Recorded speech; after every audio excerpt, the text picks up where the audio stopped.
You're in the VIP section of Black Women in Radio, the podcast, a decade of the new woman. I'm your host, Felicia Love, along with our special guest, Yvonne Daniels. So, I've got Yvonne Daniels! Wonderful. It is such a pleasure to meet you. It is such a pleasure. I mean, I'm just so honored when you reached out to me. I was like, wow. And let me just let you know, this is my very first podcast. So I'm like, ooh, okay. So very cool. Well, you're all set up perfectly. So kudos to you. Oh, thank you. Well, you know what? You have a very sentimental name. I'm sure you've heard in radio. Yes. The legend, Yvonne Daniels from Chicago. Do you get that all the time? I do. And actually, it was so funny. I was just tuning in maybe about 3 weeks ago. You know, Joe Soto, who's on WVAZ in Chicago. Yes. And now I was on his Instagram Live. I forget who he was on there with. But anyway, and so I commented. So when he looked, he was like, he kind of looked, he was like, oh my God, Yvonne Daniels. He was like, and I knew what it was, you know, so I commented again and he was getting so many comments, but every time he saw mine, he was, you know, so I reached out and I told him, I was like, you know, I'm a programmer and an air personality, you know, in Michigan. He was like, oh my gosh. He was like, well, you have got the name right. So, I definitely get it a lot. So yes, that is the name, Ms. Yvonne Daniels. And it's so funny that, here we are in 2020 and we're talking about Yvonne Daniels. So how long have you been in the industry? I have, I don't want to, even though you know it is split. I have been in the industry over 25 years. So it's been a little bit and I've enjoyed every bit of it. You know, I've learned so much, but I've been doing this for a minute, so. Well, you said you're in Michigan. So how far are you from Chicago? Very far or a little? I'm probably about 4 hours, maybe about four hours from Chicago. Yeah. Okay. And is this the location where you began your radio journey, or can tell us a little bit about your journey? Well, actually, so I'm from Atlanta. And I know you're from Atlanta. I hear it. Yes. Wonderful. I actually was raised in Atlanta. That's where my family, that's where all my family's now. So that's home for me. Wow. From Lakeside High School, grew up in Decatur, Georgia. But I went to, graduated from Florida A&M University. So whoop, whoop, Rattlers in the building. And where I first cracked open the mic was on my college campus at FAMU. Wound up getting a job right out of college, which was a blessing. I mean, I graduated on a Friday, started working in commercial radio on that Monday. You know, and it truly was. I mean, I really paid my dues there because that's a college town. Tallahassee's a college town. And so I was there for 2 years and I was like, oh my gosh, I got to get out of here. So did that. I think that was probably one of the best things that I could have done, you know, with the low pay and everything, because nobody really wanted to hire you unless you had, I mean, I had gone to school and I definitely advocate school, but you know, to actually been able to go to a commercial station and kind of actually do what it was I was telling people I wanted to do. That made, you know, a world of difference. Wind up going to WRAL in Raleigh, North Carolina. So I was there for about 5.5 years. Winded up going to Michigan the first time.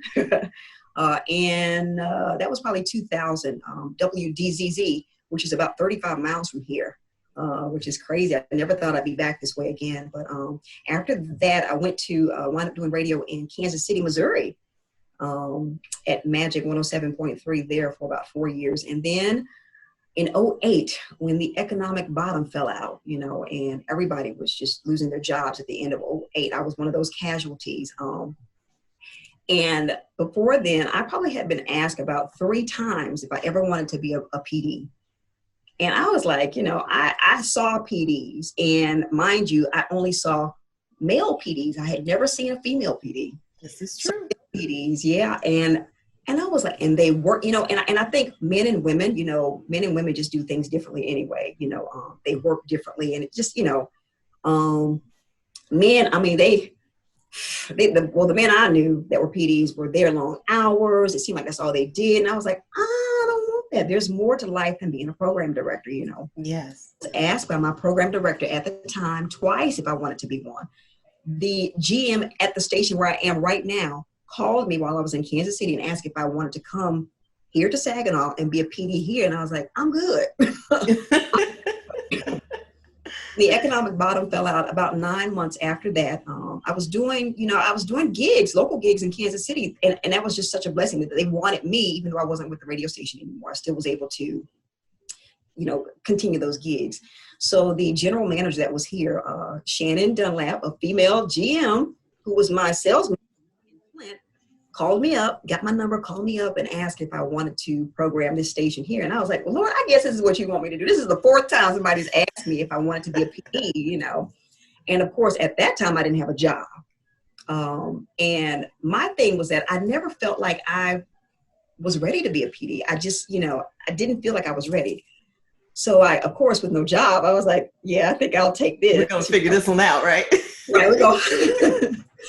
So I came here and, she gave me, I wound up changing the name of the radio station because I didn't think the name that, what the name was at the time, really fit the format of the station. I changed the name. I just changed everything about the station. And it'll be 11 years in July that I have been here. Yeah, so it has been quite a journey. I mean, just in the 11 years that I've been the program director, it's been just awesome. I mean, just phenomenal. So yeah, I've really enjoyed every minute of it.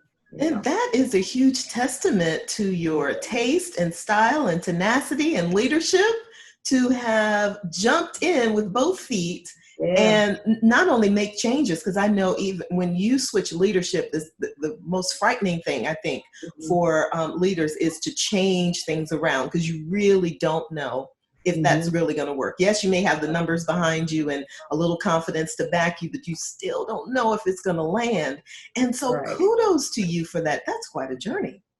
Thank you. It is. And it also is a testament to, and I'll tell anybody out there, a lot of times you don't think that you're ready, but a lot of times, more times than not, you're more prepared and more ready than you think you are, and that's what it was for me. So I was like, okay, I guess. And I really had some truly great PDs, that I was under. And my thing is that I listen a lot. I listen, I've always been like that. Whoever was over me, I tried to learn from them. And, and I've had some good and bad, leaders, some good and bad, PDs, but I tried to learn something from them, not thinking I was going to be a PD one day myself, but, all of it helped, so. Absolutely. Now tell me, how many times did you have to talk to yourself over and over again to build that self-confidence to say yes? Because I know that was a sticking point there. As far as yes to this job? Yes. Well, like I said, it helped that I didn't have a job. But I think the first thing that I did was, because I remember at the time, my boyfriend, now husband, I was listening to the station because it was kind of hard, I was like, oh, because I really liked Kansas City. I love Kansas City, but coming here, so what I did was I started listening to the station, and it is amazing how everything that I had been taught, and not necessarily verbally, but a lot of it was just by listening and just by me watching, it came flooding back. And so I was like, I know what I'm going to do. I know the changes that I'm going to make, And like now, this station it really is my baby. And when I can listen, because I don't listen, I try not to listen with ears like I'm the PD and I program the station. But if I didn't know, if I was just driving through town, I didn't know anything about this station, what would I think? How would I feel? And I just always want people to have a great radio experience. And I can truly say that I have this station really, it sounds really good, but I put in the work and the time, to do that. I have worked with my staff. And that's another thing too, because not only do you come in when you're a PD, not only is it about, trying to make the station sound good, but how can you do that without working with the people that, are on the station with you, with your staff? Absolutely. I wanted to talk to you about that, as a matter of fact. Yeah, because we've heard horror stories with, just not long ago, I was talking to a colleague about their radio station, and it's very difficult for leaders to stay neutral when things are going haywire. You got to step in at some point. How have you managed that? What's your value and your go-to when it comes to? And I will tell you, when I came in, it was a little difficult because I was the youngest one on the station. So That's hard. Female and young. Oh boy. They were like, oh no, what, Yes. And then with that, so there was an interim PD. So he was like the interim PD for about a year. They kind of just threw him in there. So, but he was really good friends with the staff. And so, what I try to do is, I care, but I try to make sure that not to cross that line. I mean, I'm here for you. I can talk to you, but I want to make sure that you understand, that I am the leader, so I can stay neutral. And I mean, they were, some of the staff were used to just kind of coming into the office, the PD's office whenever they wanted to. And so to kind of set those boundaries, there was friction. There was a lot of friction to begin with, but most of my staff is still here. And I can truly say that, they respect me, because I don't know that they really respected me, out of the gate, Right. because I was younger, so I had to earn their respect. But I think one thing is to know your staff. I know that because people are different, people have different personalities. And so I have to deal with, I have an older guy on my staff who is a veteran. So he's all about the respect, the respect. You got to respect him, Yes. Oh, that's cool, so, and I've shown him that. And so now because he was the one that would say, you're not my boss.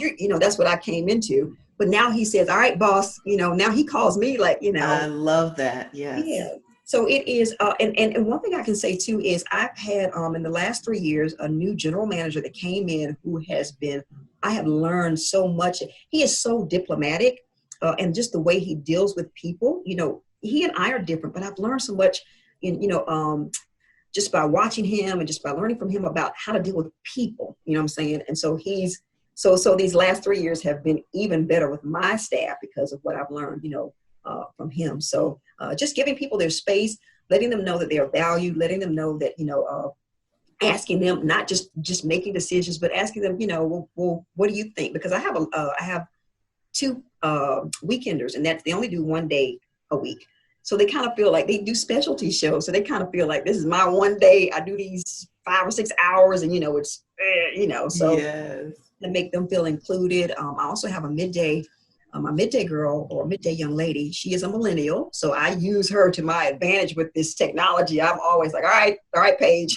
Yes. And help me. What do you think? And so just trying to make people feel included, letting them know too that someone told me that during this pandemic, when I check in with my staff, I don't just say, how are you doing? I said, well, how do you feel? How are you feeling?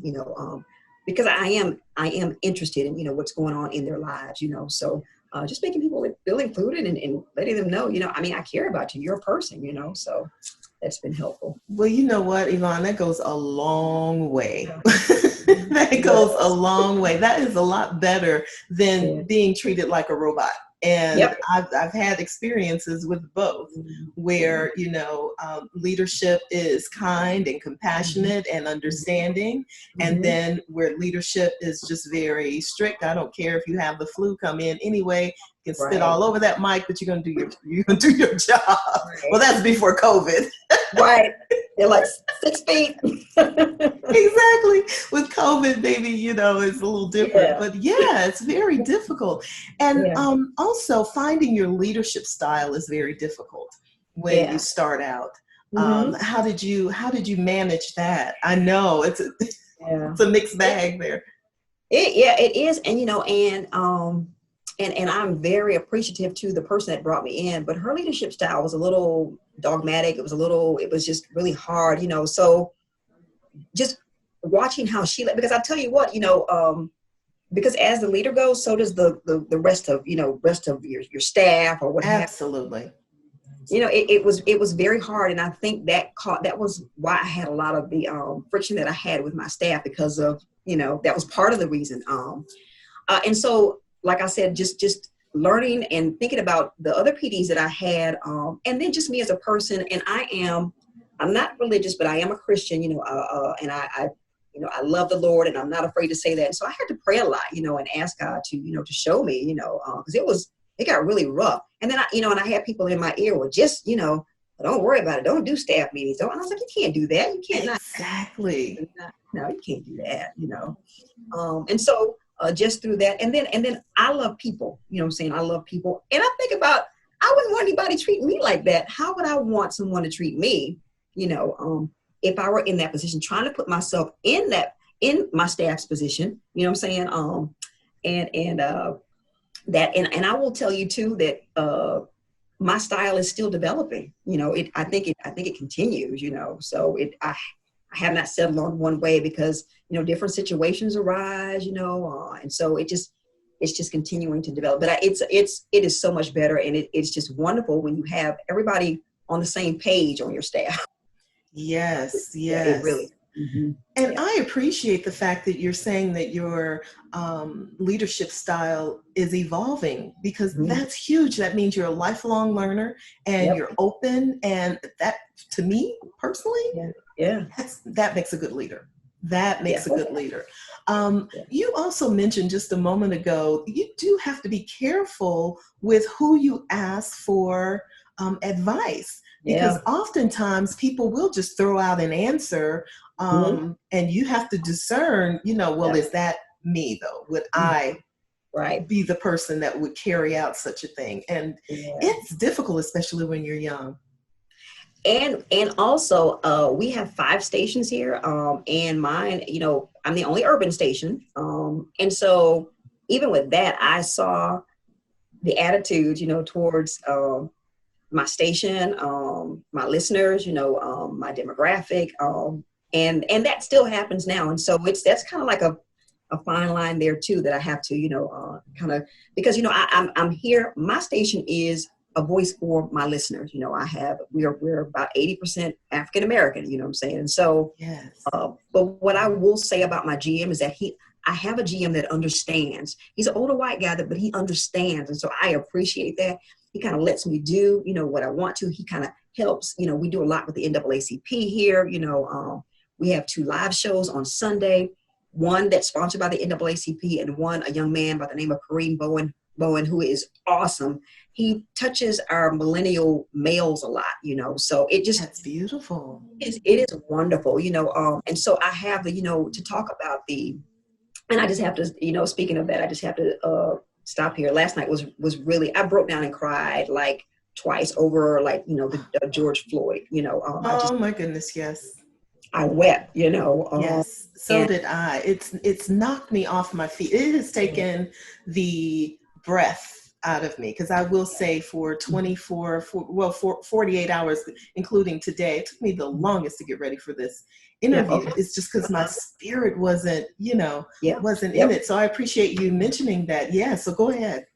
Yeah. So, but with that, and so sometimes I, because I'll be honest with you. We finally got a Black guy that's on our sales team. This is the first time in 11 years I've never had any African Americans on the sales team, so it's.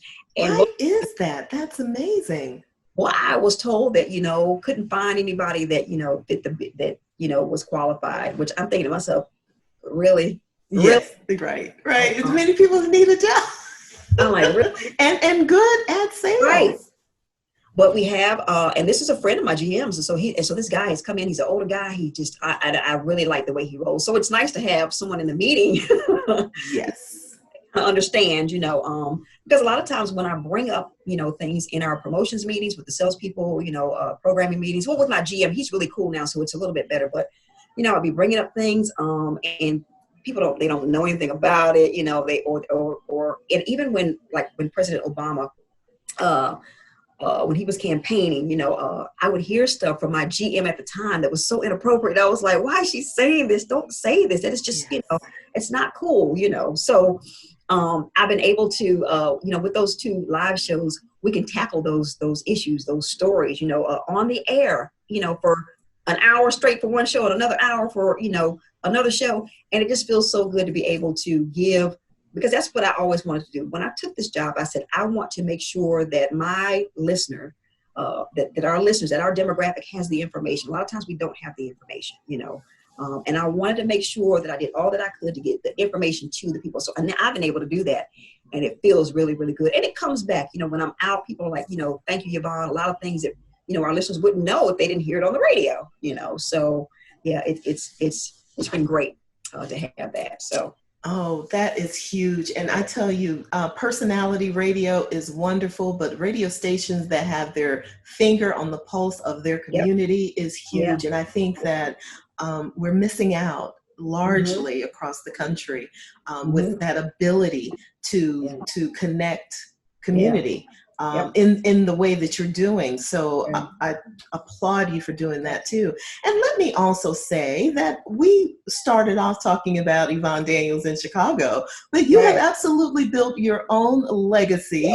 And kudos to you for the Gracie Award, by the way. That's how I first found out about you. Thank you. That was, when I got that, I was like, wow. I've been in radio and I remember back in the day, I would, think, wow, and I think about this person that got the Marconi, and I was like, how do these people get these awards? What is it? But I've never been an award seeker. I've always loved radio, just love doing it. But it does feel really good to get an award, and have people recognize you and say, you're doing a great job, so that was awesome. Well, congratulations with that. And not everybody gets a Gracie or a Marconi award. So, which is one reason why we built Black Women in Radio platforms so that we could support each other. And we do have an award ceremony coming up pretty soon. We had it scheduled for Atlanta in the fall, but with everything that's going on right now, we're looking at 2021, but it's coming. It's coming. And absolutely want to invite you home when that happens. I will be there. Oh, for sure. Wonderful, wonderful. Now tell me how do you balance work life? I know, it's like you get on the roller coaster and you just ride. It's like it's interesting. My husband is very supportive, so I appreciate that. We have an 8-year-old who, like even now, and I'm here in the studio actually, and I had to come here because I don't know if you know, but we had 2 dams that breached. I think it was early last week in Midland, which is probably about 45 minutes away, but it affected. I live in Saginaw County, and so it affected me though. Oh my goodness! It flowed into the Tittabawassee River, and so my basement's all flooded and, no. Yeah, we didn't have any, the power it did come back on, over the weekend, still don't have any hot water and can't use our air. And so they actually came in this morning and they were still there, had to leave home. And I was like, well, I'll just have to go to the studio and do the podcast. But they were cleaning out my basement. They were throwing out all the stuff that got flooded. So I did get some pictures. I saw my grandmother who passed about 14 years ago. So I was able to retrieve like those pictures and so, and I can't even remember why I was talking about that. I can't even remember what I was. I was talking about balancing work life, but I mean, insert a huge event like what you're describing on top of everything else that you have to do. Oh my goodness. And so I will say, and plus homeschooling, our son, our 8-year-old. You are brave enough to homeschool. Girl, my mom, she's like, well, girl, it's, that's wonderful that you could even help him with his work. Yes, it is. So it's and then, we've been working, and I will say, shout out to the company that I work for, Alpha Media. They are awesome. I love working with them. They are taking the conservative approach to us coming back into the office. So our stay-at-home order, our Governor Whitmer, extended it until June 12th. So we're still on a stay-at-home order until June 12th, But so I have been doing everything from home, but they set us up, of course, as most companies that want you to work from home, it's like, give me the stuff to work from home. So I have actually been running the radio station from home. Beautiful. But being with my son 24/7,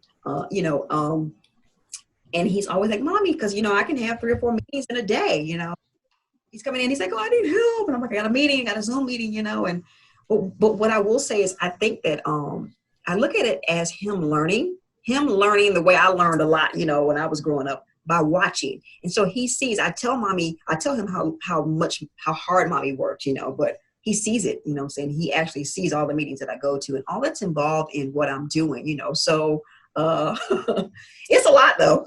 It is a lot. I was just thinking, my daughter, I just knew that there was a battery in Chelsea's back because she talked.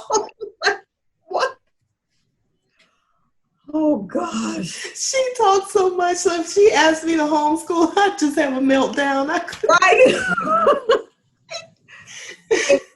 And I literally have to, and I'll be honest with you, I am literally looking forward to, and I've told him, I said, mommy needs a break. So when this is over, whenever we're able to travel or whatever, I told my husband, I was like, we've got to go and just take a weekend, something. We've got to do something, but you do what you can. And one thing I will say is that, I have never been able to spend this much time with my son. So you have to look at the positives too. Yes, there's a beautiful trade-off there, but I have to tell you, kudos for the parents out there who have their children 24/7. You say yes. Keep hope alive. Yes. Lord have mercy. My goodness. And then to homeschool too. Oh my goodness. My daughter was a socialite. I was like, you are not driving me crazy. You are not. I'm not taking that one off. She asked me to homeschool. I was like, you crazy. No, yeah, it's, and then I'm the kind, I don't like excuses. I don't like excuses for myself. So I'm really tough. I'm really hard and I know what's waiting for my Black son when he goes out into the world. So I'm constantly telling him, look, listen, absolutely. I don't want to excuse this. So he's kind of like, oh gosh, mommy's kind of, yes, I am strict. Let's do it. You know what? So much for, separating work life is kind of, some of that is exact. I know. Sorry. Oh, I love it. I love it. Well, I love to talk about work-life balance because that's my forte. I teach mind, body, spirit wellness and coaching and things like that. So I'm always asking people, how they're getting along with juggling so many things because I know that it's hard. I know that it's hard. Yeah. It's hard, but I will say too, now I'm an only child. So I'm an only child, That's great in many ways. Yes. And my son, he has an older, my husband, has older kids. So he has an older brother and sister. So he's basically an only child himself, but it's so funny because I didn't mind being an only child. He does, so he doesn't like about that. Yeah. And I'm like, it's all good. You're going to be fine because a younger brother or sister. So that's out. But so I have always been the kind that I take care of, always taking care of me. I've always loved me, and people say, well, I love me, but the way you treat yourself shows that. So sometimes I think people may not love themselves or treat themselves as well as they think they're treating themselves, or but I've always taken care of me. So even with my son, even with my husband, he's like, yeah, I know you need your me time. I have to have that because I understand if I don't get it, I am not going to be the person you want to be talking to and dealing with, so I do tell people that all the time. You better let me have my me time. But I'm telling you, give me some me time now. You're not gonna like what you see if you don't allow me to. But you know what? You're absolutely right.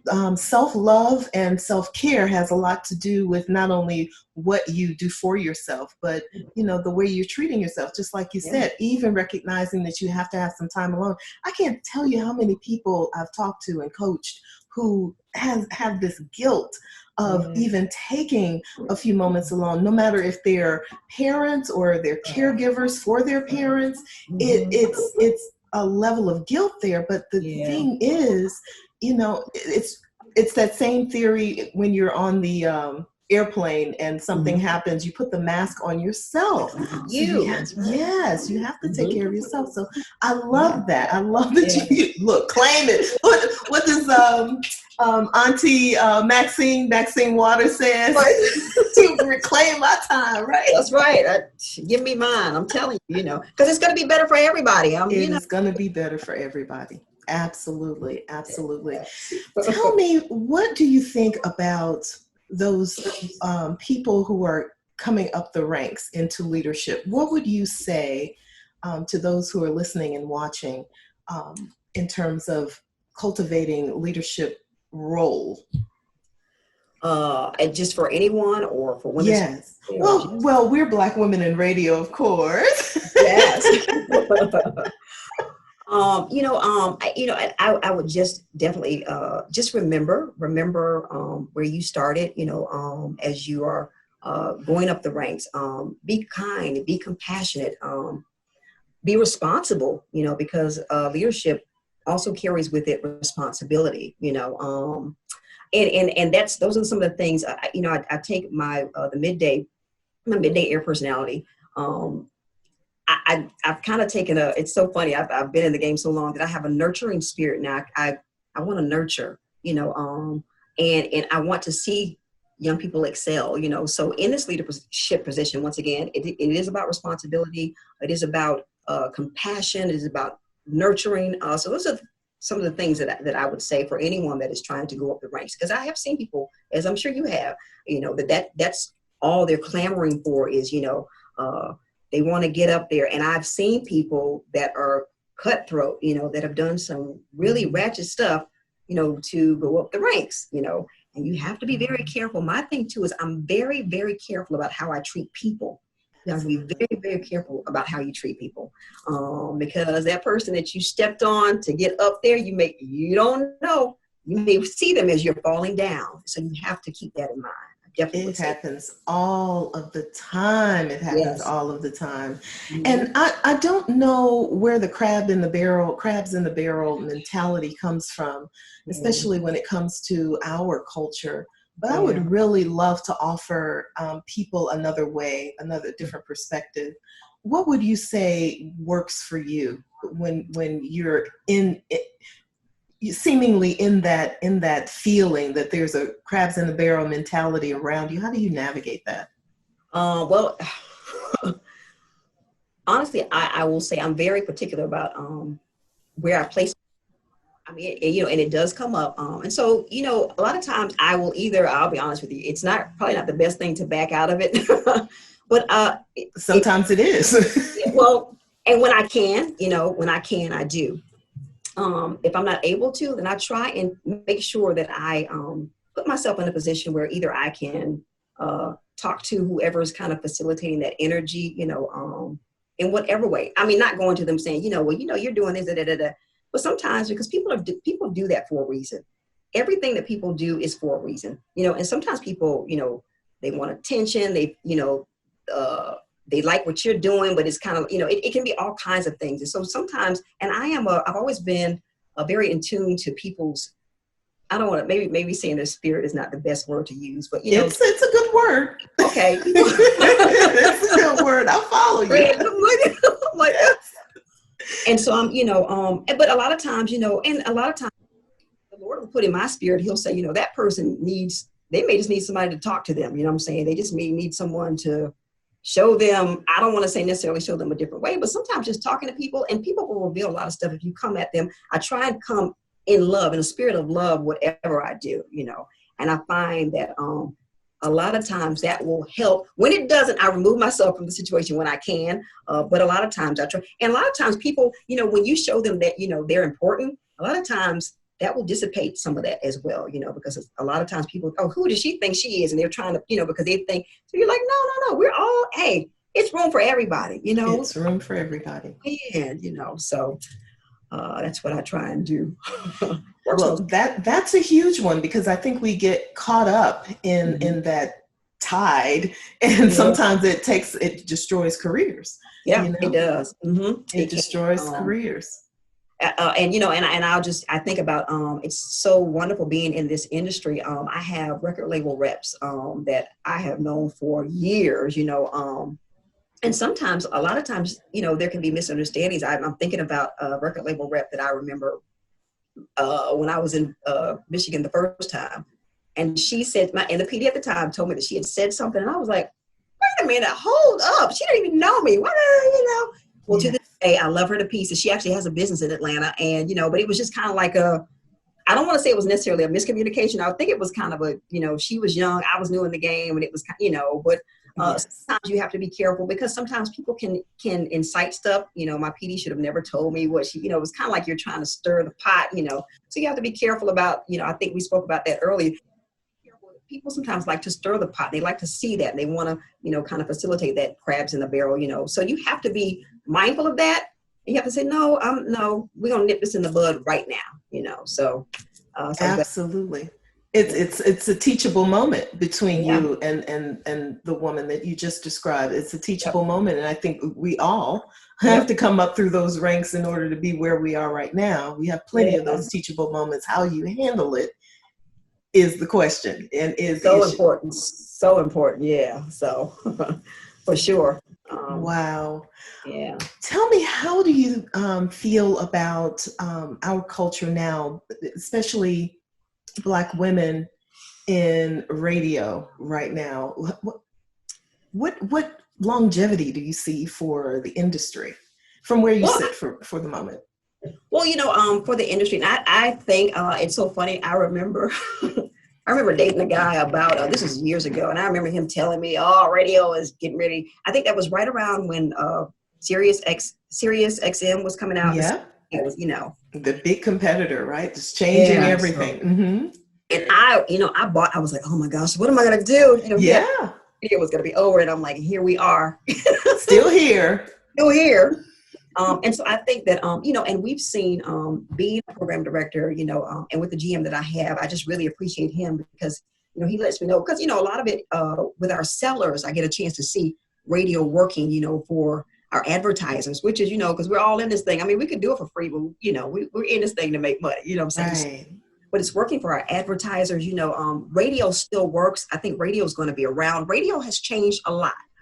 And I think that that's what's going to really determine, how much longer.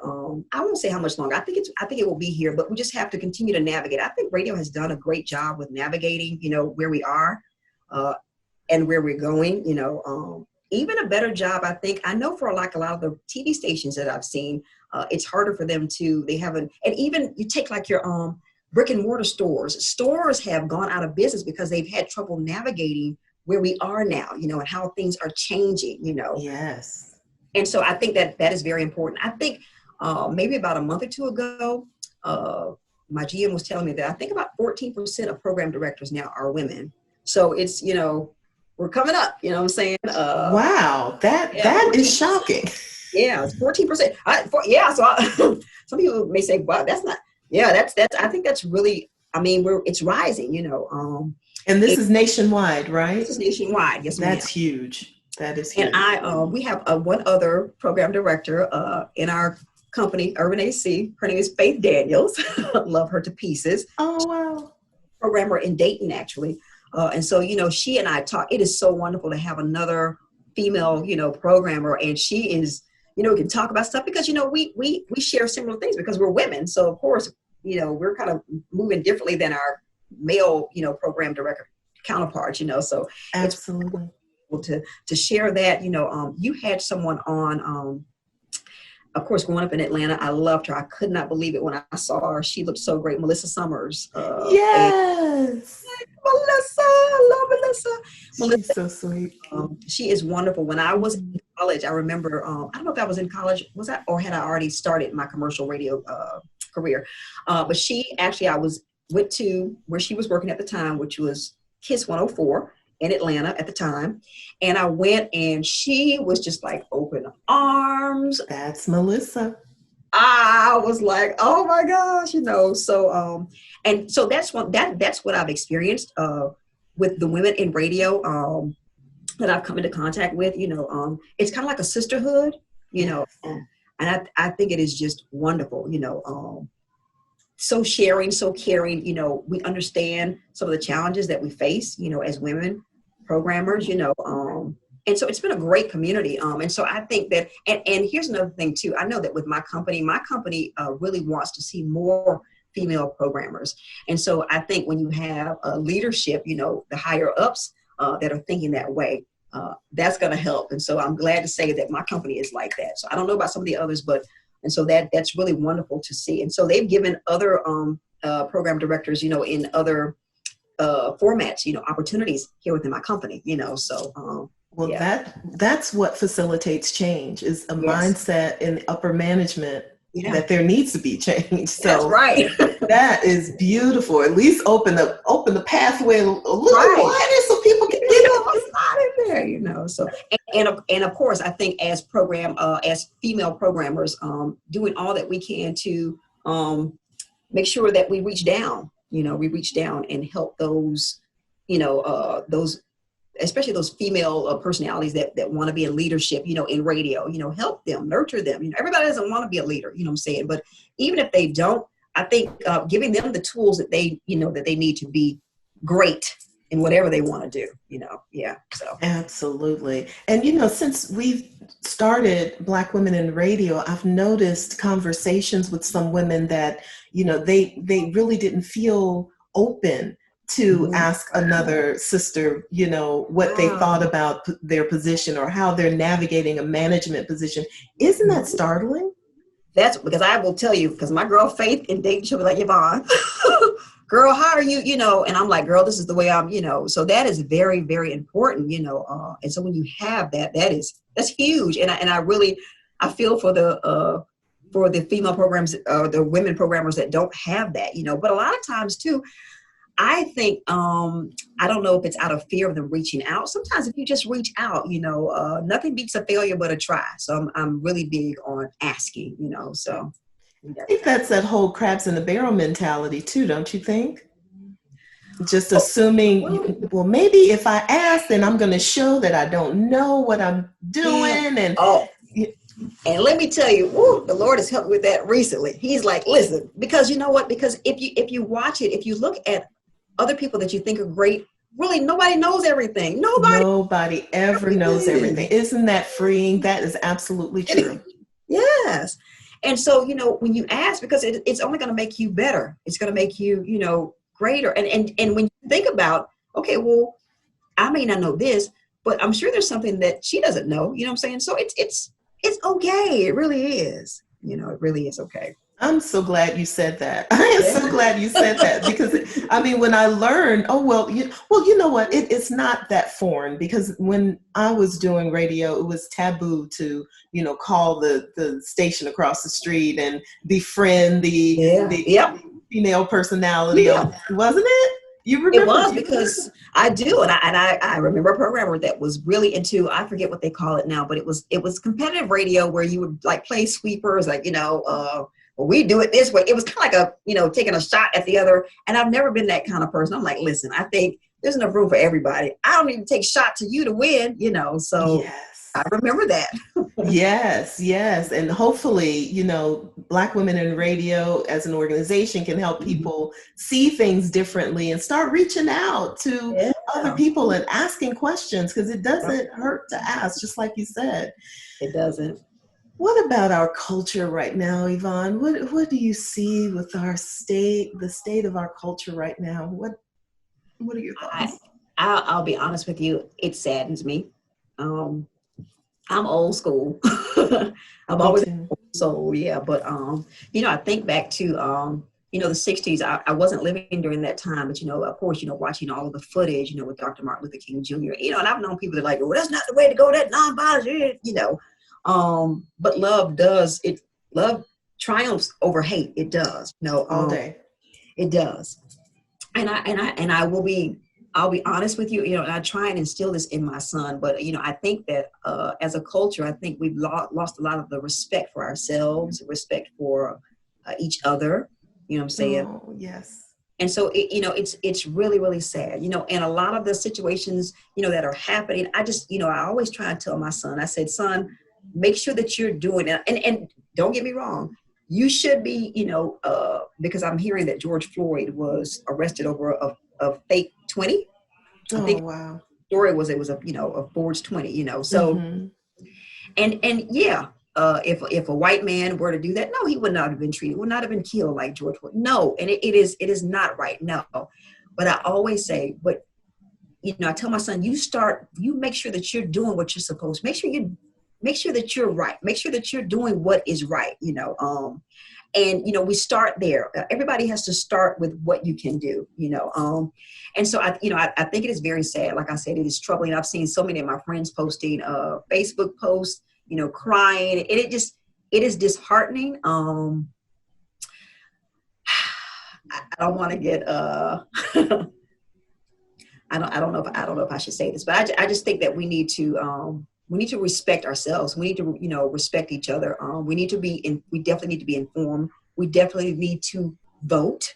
We want to make absolutely sure that is definitely something that we can do. And part of what I do here, with the station, I wanted to make sure that we get the information out about people that are running for these different offices, because it starts way before the president, as we've heard. That's what I've been telling people.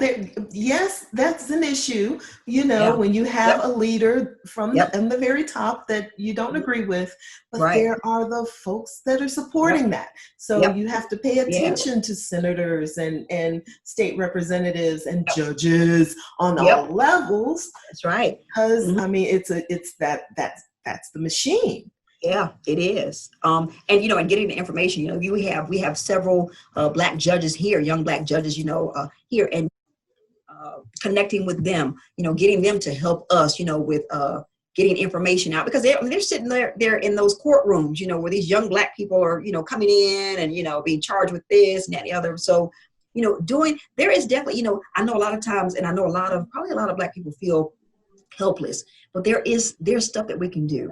There are things that we can do. It is not a hopeless situation. It is not, we have to get in there. We have to do the work. You cannot, and I understand, I know that there were protests in Minneapolis. I think that, it's just, somebody said, well, I don't judge the way a person protests, and I understand, and I will say this, I understand the anger, but still doing it in a certain way is only going to continue to hurt, us, as a whole, nationally. As a whole, it's hurting us, Yes, because we're feeding into that same perception, that same toxic perception that America has for Black people and Black culture. So the only way to stop it is to look at ourselves differently, like you said, respecting ourselves more.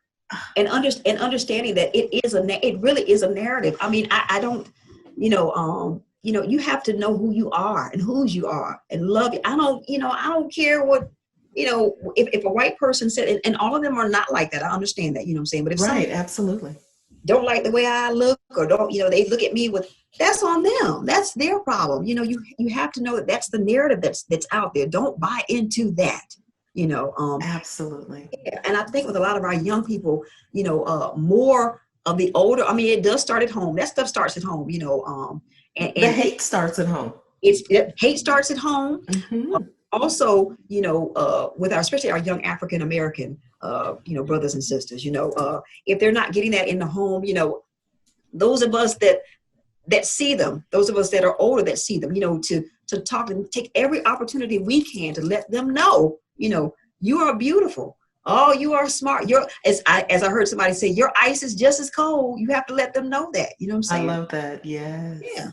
So I think that is very important. And I just hope, I continue to pray because it is so much. And, and another thing too that I will say is that, and I know it's not right, we shouldn't have to, but you have to be very mindful of where you're going, you know what I'm saying, what you're doing. We can't do everything. We can't go everywhere. In Georgia, girl, I wouldn't dare step. Hello. Okay. Hello. Yeah. There's some telltale signs and some flags to let you know. Wrong stop. Yep. Mm-hmm. And I know it's not fair. Well, I should be able to. You should be able to. But what do you want to be? You want to say, well, I should be able to, and go do it, or you want to be alive? Because that could be between life and death. You know what I'm saying? So that is very important to be smart as you're moving about as well. So. Absolutely. You said it in a nutshell. It's very disturbing with what we have to deal with. And it saddens us to the core because we're thinking that we have overcome. Yeah. Only to realize we have just been treading water. Yeah. kind of in the same spot. Just different, little different, you know, views, Yeah, but that's it. Yeah. we're pretty much same mentality, and it's going to take all of us to get Take around each other as Yes. a culture and Yes. love on each other and Yes. accept each other for who we are in order to get past this. Yes. Yes, but we can do it, and so we can do it. We can do it, and I have to think that there is hope that we will do it. You know, you have to keep thinking that way too, and not going and that you can't. No, you gotta. Only the strong survive. You gotta keep forging ahead. And we are absolutely strong people. As a matter of fact, did you see the post on Black Women in Radio on Instagram? Kendra G posted her trip to Africa. I'm going to repost that, as a matter of fact. And it was very, very telling and a wonderful reminder of how resilient our people are. So I'm going to repost that. It's heartwarming. It's sad, but it lets us know that we can do anything. As a matter of fact, we have such excellence within us. The only people that don't know it is us. It's us. Oh my goodness, it's us. And I will say, too, I mean, just touching on, I see things, I see the YouTube videos and stuff. And when I see videos on colorism, we're fighting within our own, race about the different, oh man, I mean, we're all beautiful. It's beautiful. The different shades, God made us different. He gave us variety. It just adds so much, what I'm saying, to life. Yes. If all of us were the same color with the same hair texture, how boring would that be? We already know. But anyway. Okay. Don't start me, girl. I'll start me talking. Okay. I love this conversation. I love it. I love it. Let me ask you about the sisterhood of not just Black women in radio, but Black women all around the world. What is it that we need to remember in order to love on each other more? You touched upon, shades of brown and blackness. What else is it that we need to remember so that we can reach out? Because just meeting you for the first time, I feel enriched. I feel smarter. I feel my eyelashes doing this little thingy. It happens to the best of us, right? Yes, it does. But I feel enriched by our conversation, And if I hadn't reached out, I wouldn't have had an opportunity to meet Yvonne Daniels and be a part of a conversation. So we have to reach out more. We do. We have to reach out more, and we have to know that, because I know that with women, and we get a bad rap, I hear men, women they are terrible, to each other, and and we don't have to be. And I've seen it where there's nothing like having a good girlfriend, that sister girl that, man. Absolutely. Yes. And to know too that everybody brings something to the table. We're all beautiful. Just because she, and I know with women, because, we're all looking like, man, she got it going on. Man, I wish she's who she is. It takes nothing away from you. You know what I'm saying? There's room for everybody. And like you say, I mean, if you reach out, you get to talking, you don't understand how enriched you will be by reaching out to your sister girl. You don't understand what she may have to offer you that will help you. You know what I'm saying? So I think as we think about that, and that's one thing I will say about, as Black women have begun to embrace their natural hair, I have never seen anything more beautiful. The coils and curls, we never knew. We were too busy permanent, but isn't it beautiful? It's beautiful. So I think that has been such a great point for women, because I know when I'm out, you see a woman with her fro. I even had all of the people that were cleaning out my basement. They were all Hispanic men where I was, right? Yes. So the one kept looking, and I was like, well, hey, how you doing? Oh, okay, and he was like, I just have to tell you, he said, I love your hair. He just told me, he's like, it is just, I love that. But it's just been just like a something that has allowed us to connect. If I'm out and about and I see a woman with her natural hair, it's kind of like that, oh, hey, how you doing? Just because, we connect. Yes. you know. Exactly. Yeah. So just remember that, I mean, we really are all in this thing together. We're all Black women, you know what I'm saying? And let's come together. Let's not let people, even men sometimes pit us against each other. You know what I'm saying? Don't do that. You know what I'm saying? So it just, and I'm just really blessed with all of the women, older and younger, that I have in my circle, which is not that big. Yes. Select circle is smart too. Select circle. It's wonderful. But even like, at church, you know what I'm saying? It's just a wonderful, when I'm out and about in the community. And that's one thing I can say about my community. They have embraced me. I love them and they love me right back, So when I get a chance to get in there with, have you heard of the Links? I have. Yes. Yeah, with them, and just, it's a beautiful thing. And I can't even imagine if I didn't have that. I can't even imagine. Absolutely. I've been to a couple of Link sponsored events. I love them. Okay. Love them, both here and in San Diego. And just nothing but great experiences. So really appreciate that organization. Well, in closing, I do want you to touch on what you think the millennials and younger people should be mindful of coming into the industry, entering the industry for the first time. Man, I honestly remember, and I'll take you back to a story when I was at my second radio job in Raleigh, North Carolina. And that was an AC station. I worked at 2 AC stations before I hit my first urban AC station. So, and in Raleigh, of course, North Carolina, the South, you know what I'm saying? Woo, boy, I tell you, that was interesting. Once again, the only Black person on the air.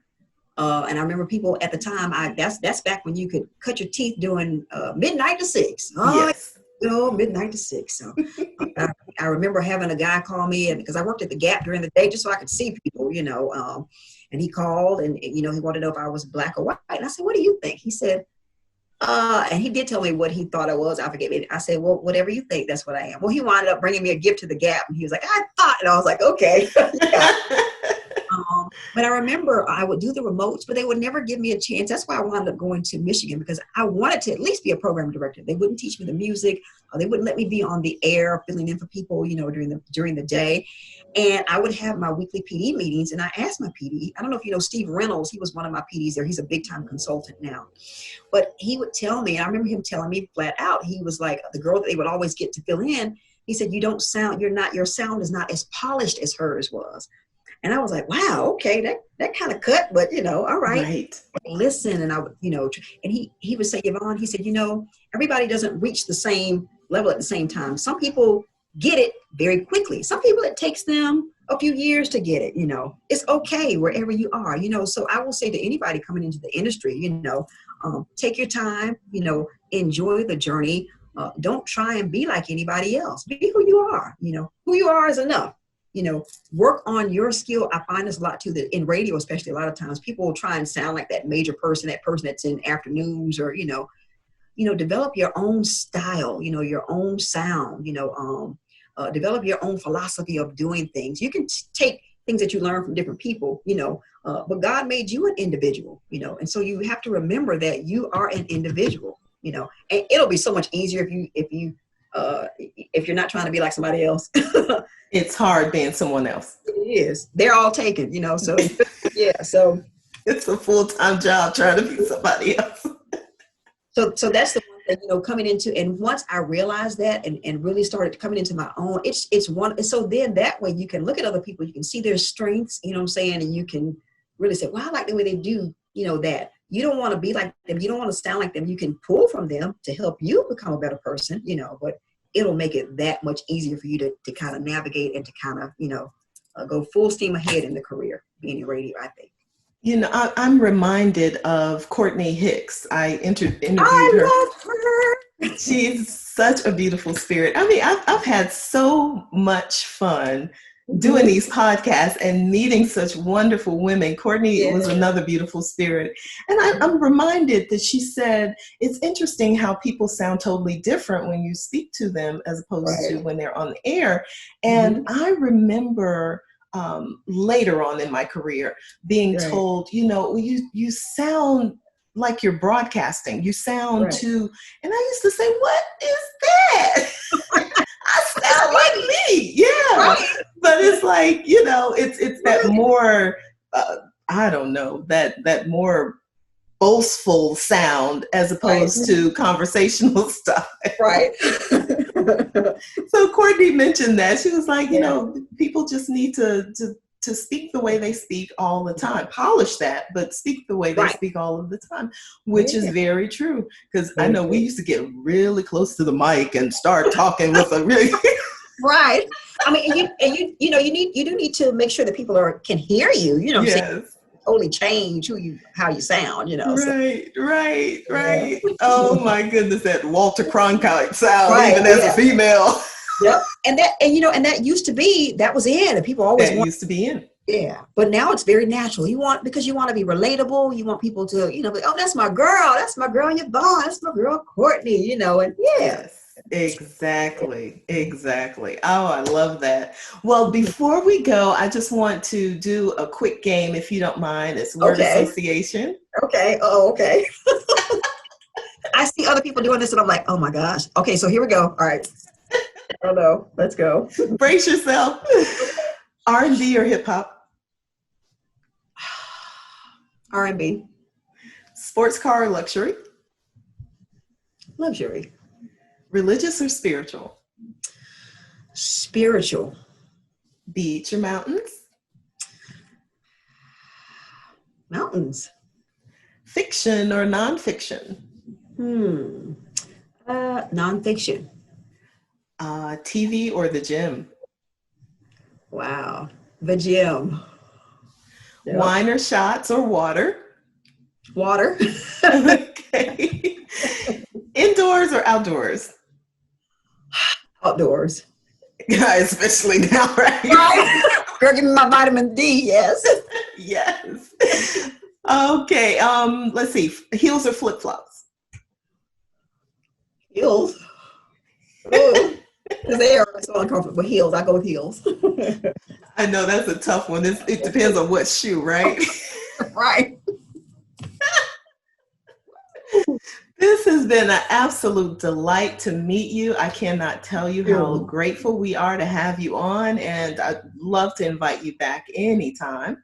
Yes, I cannot believe, I was thinking, oh my gosh, she said 45 minutes to an hour. How is that? And I'm like, we're a minute over. I cannot believe this is so much fun. You are such a joy, a pleasure. I cannot wait to come next year when you have the award ceremony. I will definitely be there. Just let me know. And anytime you want me to come back, like I said, this is my first podcast, but it has been so awesome. You are an awesome spirit. So thank you for what you're doing. For sure. Thank you so much. Thank you so much. It all comes from the heart for sure. Is there anything that you would like to promote or talk about with what's going on with you? Well, gosh, here's one thing about the pandemic. This has been a lot of time to give me a lot of time to look at the different ventures that I want to pursue, on my own, and just in the process of getting those going. But really just, for people to check out the radio station at kisswtlz.com and all of our social media platforms, Instagram, Kiss 107.1, Facebook, Kiss 107.1 as well, and Twitter. And just, I think you'll be so enriched. We really do we work very hard to make sure that our listeners have an awesome radio experience, but once again, that they are enriched and that they learn. And then you can follow me on my social media platforms as well. Yes. Daniels Live on Instagram, Yvonne Daniels Facebook, and are those the only ones that I'm on? Oh, and my YouTube channel, which is also Yvonne Daniels Live as well. So, yeah. Wonderful. Well, we'll be following you. Absolutely. Thank you. Thanks so much. I so appreciate having you. So you have a beautiful day, and we will absolutely be in touch. Yes, thank you so much. Take care. Be careful as you exit your VIP seats. They will be waiting for you next Wednesday when we talk to Nina Mache. Make sure you subscribe to Black Women in Radio podcast on all social media and check out our website at www.blackwomeninradio.com.